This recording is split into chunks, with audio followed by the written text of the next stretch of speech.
I've been drawing anime hair for over 10 years, and the biggest mistake beginners make is thinking hair is just a bunch of strands, yours truly included. It's not. Hair is movement. It reacts to gravity, to motion, to emotion. And sometimes it can even reflect a character's story. Today, I'm going to walk you through how I design anime hair using a case study from my latest Deltarune fan art series, The Cage. And even if you've never played this game, the ideas here apply to any character design. Welcome to Heart in the Art, Season 2, SNOWGRAVE Edition. This series is all about lifting the curtain and sharing my artistic process while I'm actively creating new work. Sometimes in real time, sometimes breaking down techniques that show up during the process. So if you're new here, there are plenty more tutorials waiting for you. Section 1. When I design hair, I think of it like choreography. Being a modern dancer has naturally influenced how I pose characters. Organic shapes have heft and weight and should react accordingly. Every strand is responding to invisible forces. Gravity, weight, momentum, emotion.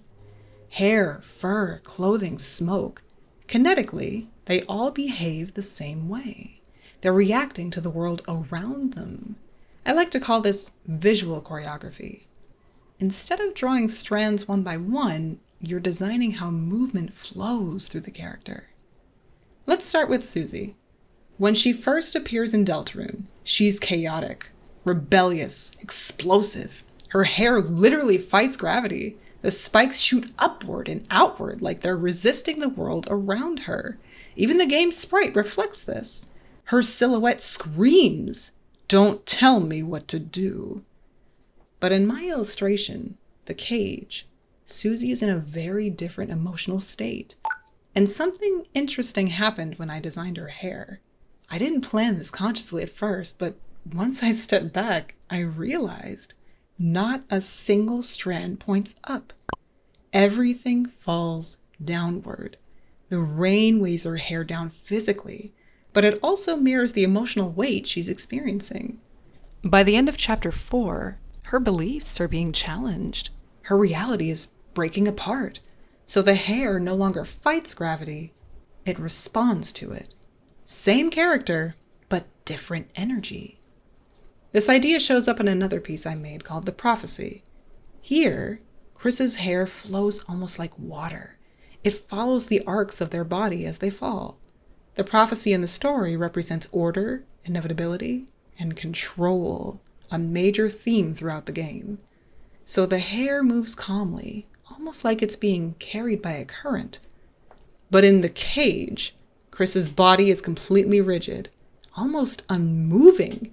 Yet their hair bursts upward around them, like a pressure valve releasing steam. Instead of passively going with the flow, it feels like energy is pushing outward. Bangs can also be used to hide or reveal. And in this picture, that subtle reveal hints that power might be shifting. All of this comes back to one idea. Hair direction tells us how a character relates to the forces around them. Upward hair feels rebellious. Downward hair feels heavy or reflective. Flowing hair can feel calm or apathetic. Once you start thinking this way, hair stops being decoration. It becomes a piece of the story. So now that we understand the storytelling side of hair design, let's break down the actual drawing process. I'll walk you through how I designed Susie's hair for this illustration, starting with reference gathering and silhouette blocking. When drawing stylized hair, I always start with two types of references. Yes, two. Real-world hair and stylized interpretations from other artists. Real references help you understand weight and flow. Stylized refs show how artists exaggerate those ideas. For Susie here, I was specifically looking at these images. Long, thick matted hair, how it messily flows, how strands stick together, and how it hangs when damp. This reference also informed how artists show sleekness in manga. Once I have references, I start by blocking the overall silhouette. Think big shapes first, not strands. Hair flows and gathers like waves rather than individual lines. Next, I establish the flow of the biggest strands. This is where I personally have the most fun, because once our forces are established, we can play. Hair usually grows from a central point on the head and radiates outward. Think of it like an apple spreading out from the stem. From there, I build S curves and C curves to guide the motion. The large curves lead the dance, the smaller strokes follow. And get wild with it. As long as everything originates from the crown, you can build it however you want. Once the sketch feels good, I move to line art. My favorite part of the process. There's a whole tutorial on it if you want to go see. I love it. Instead of drawing every strand, I group hair into clumps. Large clumps first, then medium shapes, and finally smaller flyaways. This hierarchy keeps the hair readable. Line weight also matters. Thicker lines define the outer silhouette. Thinner hatching lines inside suggest texture and movement. And a common thing you'll notice in anime art, erase overlapping lines to reestablish that silhouette. Lastly, overlapping strands will always add more intrigue.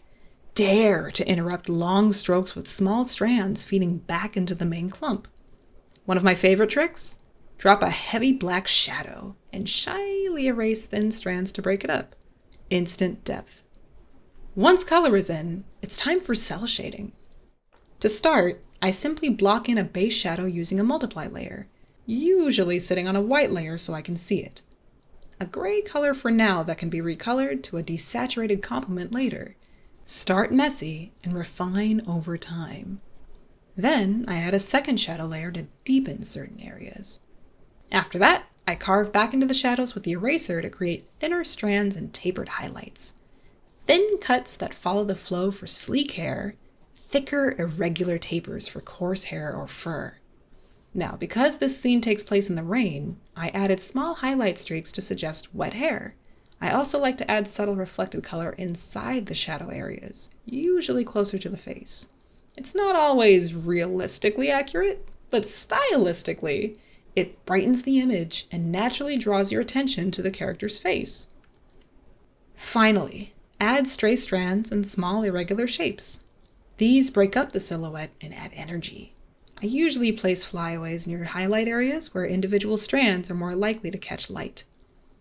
Hair might seem like a small part of character design, but when you start thinking about it as visual choreography, it becomes a powerful storytelling tool. That's what makes it so much fun. This tutorial series usually follows the progress of whatever illustration I'm currently working on, and the next piece in the pipeline is SNOWGRAVE, which means there will be lots and lots of hair to play with. Sketches coming soon. So, if you'd like to follow with the process, make sure you're subscribed for the next episode of Heart in the Art. Vids drop on Saturdays. As always, my fellow self-learners, keep playing, keep loving, and keep dreaming, and I'll see you guys next time. Ciao for now.